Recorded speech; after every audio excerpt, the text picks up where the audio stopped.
I'm a parent here in Onteora.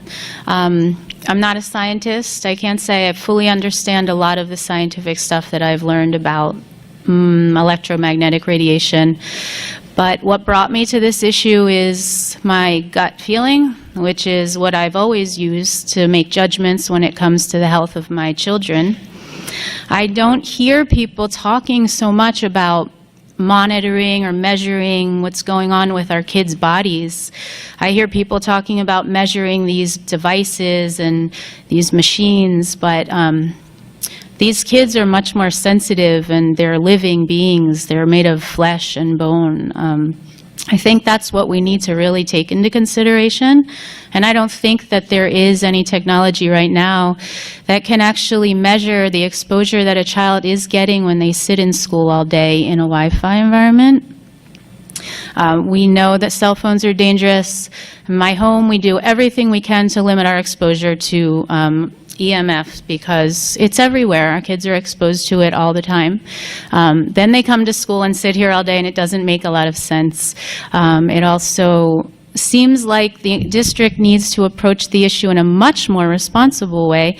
The acceptable use technology that I have gotten several copies of for my several children says that parents set appropriate guidelines for the use of technology within the home, and the district also adheres to stringent guidelines for technology use within our schools, ensuring that students of the district use internet and related technology appropriately. To me, again, in my home, my gut feeling, appropriately means safely. We turn it off when it's not in use. We don't use Wi-Fi, but if we ever do with our little devices here and there and everywhere else, they're off when they're not being used. That's appropriate use of technology to me, and the district hasn't addressed that in any way.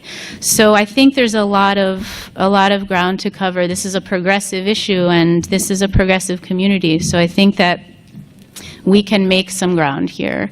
I'd also just like to say that there's no safety warnings or safety guidelines that are included with the iPad literature.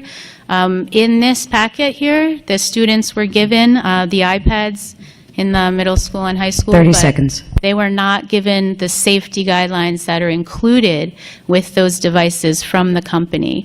To me, that's common sense, and it's actually pretty negligent, I think, on the district's part. So I would love to see you guys go forward in a positive direction. Protect our kids, be cautious. You can make changes without eliminating technology, that's for sure. Thank you so much. Thank you, Stephanie.